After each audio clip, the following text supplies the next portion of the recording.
సభా వేదిక అలంకరించిన పెద్దలందరికీ నా హృదయపూర్వక నమస్కారం. విద్యార్థులందరికీ ఈ సైన్స్ దినోత్సవ శుభాకాంక్షలు. ఇక్కడ 1888 సెప్టెంబర్ 7వ తేదీన సర్ సివి రామన్ దక్షిణ భారతదేశానికి చెందినటువంటి తిరుచిరాపల్లిలో జన్మించారు. ప్రస్తుతం అది తమిళనాడులో ఉంది. వీరు మద్రాసు ప్రెసిడెన్సీ కాలేజీలో ఫిజిక్స్ లో గోల్డ్ మెడల్ సాధించి ప్రధానంగా తన ఆప్షనల్ సబ్జెక్ట్స్ ను ఆప్టిక్స్, అకౌస్టిక్స్ ఈ రెండింటిని ఆప్షనల్ సబ్జెక్ట్స్ గా ఎంఎస్సి పిహెచ్డి పొందింది.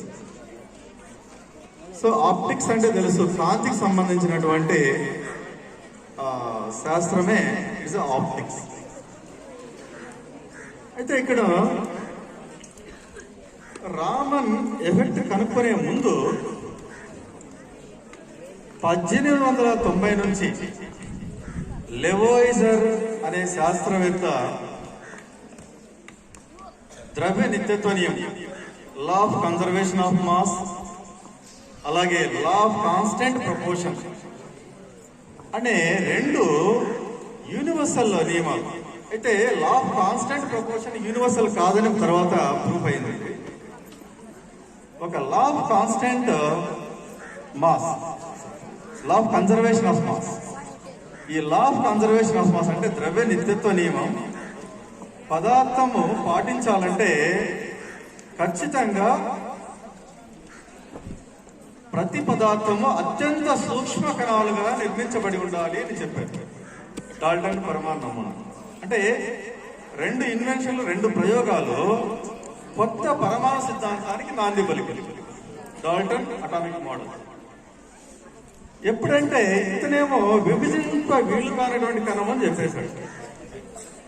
కానీ అణువులు విభజింప వీలు కానట్టువైతే, పరమాణువులు విభజించలేకపోయినట్లయితే పరమాణువులు తటస్థంగా ఉన్నాయి, అందులో సందేహం ఏం లేదు. పరమాణువులు ధనావేశాన్ని పొందుతాయి ఇస్తే. అంటే ఒక ధనావేశాన్ని పరమాణువుకు లేదా ఒక పదార్థాన్ని మరొక పదార్థంతో రుద్దితే ధనావేశం కానీ రుణావేశం కానీ పొందుతుంది. అంటే పదార్థం ధనావేశం కానీ రుణావేశం కానీ పొందుతుందంటే ఖచ్చితంగా పరమాణువులో ఏవో వేరే కణాలు ఉండాలి. ధనావేశపూరితమైన కణాలనే ఉండాలి, లేదా రుణావేశపూరితమైన కణాలను అయినా ఉండాలి. అలాంటి సందర్భంలోనే ఇలా జరుగుతుందని చెప్పి థామ్సన్ పరమాణు నమూనా ప్రతిపాదించబడింది.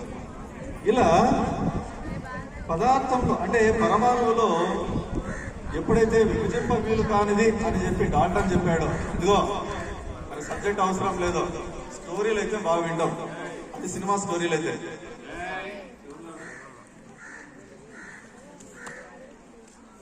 ఈ పరమాణువులో ఇంకా ఏదో కణాలు ఉన్నాయి. ఆ కణాలు ఎలక్ట్రాన్లు, ప్రోటాన్లు, న్యూట్రాన్లని, ప్రధానంగా ప్రోటాన్లను ఈ రూథర్ఫర్డ్ అనే పరమాణు నమూనా ప్రకారం gold foil experiment, alpha scattering అనే ప్రయోగంతో, అంటే ఆల్ఫా కణాల పరిక్షేపణ ప్రయోగం, the scattering of alpha particles. ఈ ప్రయోగం ద్వారా పరమాణువు అత్యంత సూక్ష్మ భాగంలో కొన్ని కణాలు నిక్షిప్తమై ఉన్నాయి. ఆ కణాలు ధనావేశపూరిత కణాలు అని చెప్పి ఆయన ప్రపోజ్ చేశాడు. సరే, ఇలా శాస్త్రము అంటే సైన్స్ వేగంగా ఒకదాని వెంట కొన్ని పరమాణు సిద్ధాంతాలు రావడం, అందులో ఉన్న లోపాలు కనుక్కోవడం, ఆ లోపాలను సవరించుకుంటూ బోర్ పరమాణు నమూనా, బోర్ సోమర్ఫెల్డ్ పరమాణు నమూనా, ఇలా 1918 వరకు అప్రతిహతంగా సైన్స్ ఎక్కడ ఆగకుండా మూవ్ అయిపోతాం. ఈ క్రమంలో బోర్ పరమాణు నమూనా మనకి ఏం చెప్తుందంటే హైడ్రోజన్ పరమాణు వర్ణపటాన్ని మాత్రమే వివరించగలిగింది. లిమిటేషన్స్ వల్ల డీప్ గా పోవడం. మిగిలిన బహు ఎలక్ట్రాన్ పరమాణువులు, మిగిలిన మూలక పరమాణువుల యొక్క వర్ణపటాలు వివరించలేకపోయింది. అంతేకాదు వాటి రసాయన ధర్మాలు కానీ, రసాయన బంధాలు కానీ, పరమాణువుల యొక్క నిర్మాణం కానీ, అణు నిర్మాణం కానీ వీటిని వివరించలేకుండా పోయింది. అప్పటికి ప్రపంచ వ్యాప్తంగా ఎదురు చూస్తా ఉంది. అంత రసాయన బంధాల ఏర్పాటు, మిగిలిన పరమాణువుల యొక్క ఎలక్ట్రాన్ విన్యాసంతో పాటు అందులో ఉన్న ఎలక్ట్రాన్ల అమరిక ఏ విధంగా ఉంటుందో చాలా తెలుసుకోవడం చాలా కష్టమైంది. ఎక్స్పెరిమెంటల్.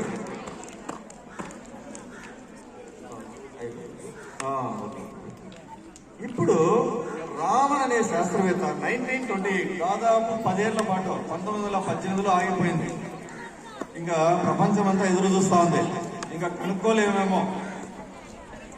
ఇంకా ఇంతే ఈ పరమాణువుల గురించి మిగిలిన సబ్జెక్ట్ అంటే తెలుసుకోవాల్సిన అంశాలన్నీ ఆగిపోతాయేమో అని చెప్పేసి చాలా పెద్ద మేధావులు కూడా, చాలా పెద్ద సైంటిస్టులు కూడా ఆగిపోయారు. అదే ఇక్కడ నెగ్లెజిబుల్ ఫీల్డ్ ఒకటి ఉంటుంది. ఎక్కడో చోట ఎంత మేధావైనా కూడా వాడు పరిశోధన చేస్తున్న సందర్భంలో ఎక్కడో చోట తను మతిమరుపు లేకపోతే ఏమరపాటు అనేది ఉంటుంది.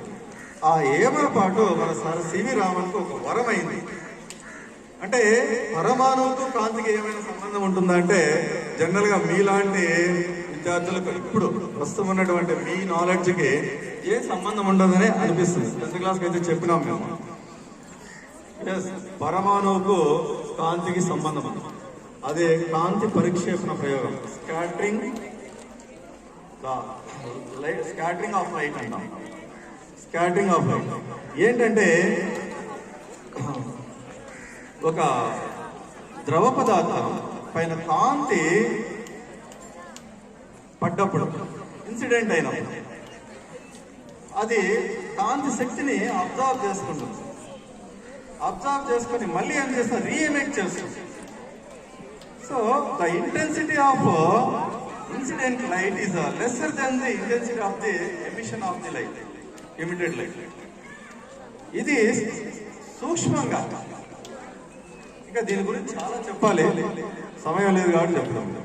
దీన్ని రామన్ ఎఫెక్ట్ అంటాం. సో ఈ రామన్ ఎఫెక్ట్ ద్వారా పరమాణువుల నిర్మాణము, అణు నిర్మాణము, రసాయన బంధాల ఏర్పాటు, అప్పటికి వీటి రసాయన బంధాలు కూడా తెలుసుకోలేమేమో అని ఆగిపోయినటువంటి శాస్త్రం మళ్ళా స్టార్ట్ అయింది, ప్రారంభమైంది. ఎస్, ఇది ఒక ఆధారం దొరికింది, ఇది ఒక ఎక్స్పెరిమెంట్ దొరికింది. సో ఆ విధంగా ఒక సందిగ్ధతకు బ్రేక్ పడింది. ఆ క్రిటికల్ థింకింగ్ వల్ల ఆ ప్రపంచానికి ఒక సమాధానం దొరికింది. ఆ సమాధానమే రామన్ ఎఫెక్ట్. దానికి 1928లో అది కనుక్కున్నారు.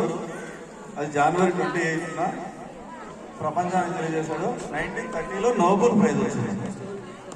అయితే ఇక్కడ ఒక స్టూడెంట్ ఎవరో సైంటిస్ట్ కావాలా అని ఒక అంబిషన్ ఉంది అని ఎవరో అడిగారు. దానికి ఈరోజే సమాధానం చెప్తా. సో సైంటిస్ట్ కావడం అనేది ఈజీనే, but not so easy. But so several people thinking about the becoming a scientist is very difficult. Today I want to dispel that mind. Every one of you could become a scientist if you follow 3 steps, just 3 steps. They are: be curious, acquire knowledge by experiences. నేను డీప్గా తర్వాత చెప్తున్నాం. Connect your knowledge. ఈ 3 steps. Be curious అంటే ఏంటి? Ability to ask questions. Asking ఇక్కడ ఎక్కడైనా ఒక ఇన్సిడెంట్, ఒక నేచర్ని అబ్జర్వ్ చేసేటప్పుడు, దాన్ని థింక్ చేసేటప్పుడు కొన్ని క్వశ్చన్స్ మన మైండ్లోకి రావాలి. సో ఎందుకు, how it is happening like that, how it is happening like this అని ఎప్పుడైతే ఆ క్వశ్చన్స్ వస్తాయో దానికి సమాధానాలు కూడా మనమే వెతకాలి. So it is not to ask others, ask your self. నీ అంతా నువ్వే వెతుక్కోవాలి. Any difficulty you will find to get the answer, to approach your teacher. So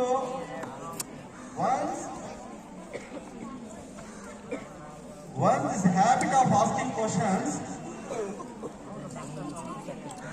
started in your mind, invariably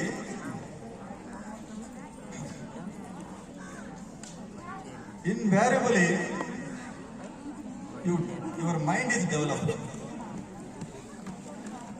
So me mind కూడా ఒక open up అయిపోతుంది. So ఒక solutions వస్తాం. అట్లాగే సమ్ టైమ్స్ పెద్ద ప్రాబ్లం ఉందనుకోండి, it looks like it aunty, అయ్యో ఇది చేయలేమేమో, ఏం చేస్తామో, ఇంత పెద్ద ప్రాబ్లం.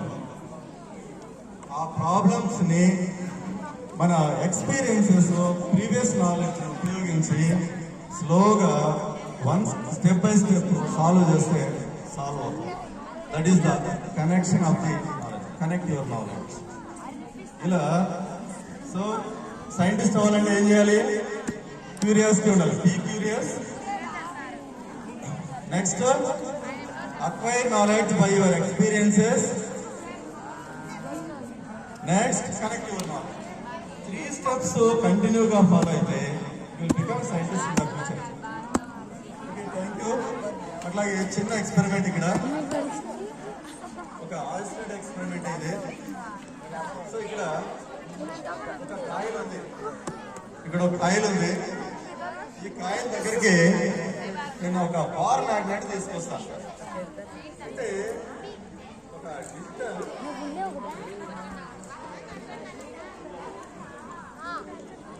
అంటే ఈ మ్యాగ్నెట్ ఇట్లా తీసుకొచ్చినట్లయితే దగ్గరికి,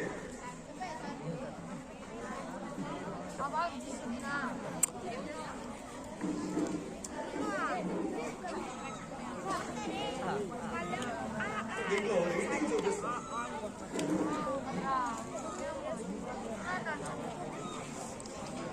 ఓకే, వెరీ సింపుల్ రీడింగ్ చూపించింది. 0.01 మిలియామ్స్. సో ఇక్కడ దగ్గర తీసుకొచ్చాను. ఇలా అంటూ ఉంటేనే రీడింగ్ చూపిస్తుంది. సో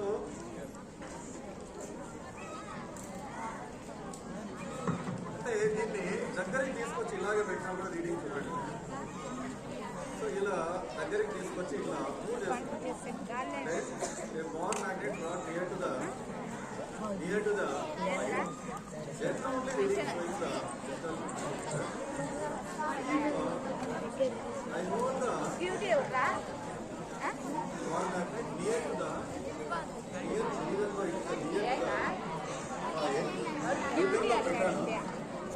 అట్లే పెట్టుకొని ఉన్నా, అట్లే పెట్టుకుంటే ఇక్కడ రీడింగ్ చూపెట్టి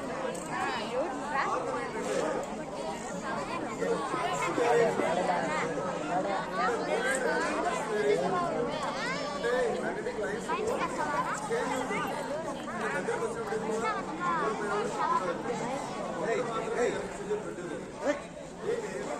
ఎక్స్పెరిమెంట్. ఓకే,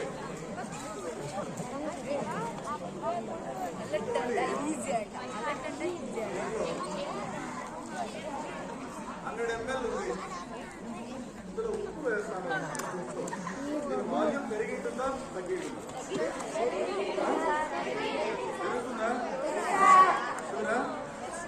అట్లా ఉంటుంది సార్.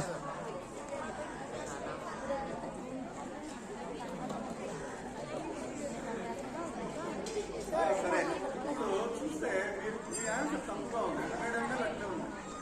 అట్లా ఉంటుంది. మరి ఏమైంటుంది? అడిగిపోయిన దాంట్లోనే ఉంటుంది కదా, వాల్యూమ్ పెరగాలి కదా. వాల్యూమ్ పెరగలేదంటే దాని అర్థం ఏంటి?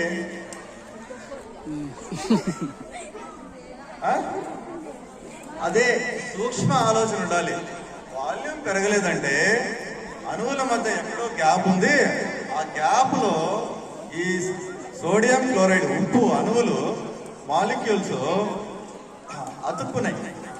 ఆ గ్యాప్ లో సెట్ అయిపోయింది కాబట్టి వాల్యూమ్ పెరగల. ఓకేనా? మరి ఎక్కువ కరగనంత వేస్తే వాల్యూమ్ పెరుగుతుంది. ఓకే, కరిగిపోయింది కాబట్టి వాల్యూమ్ పెరగల.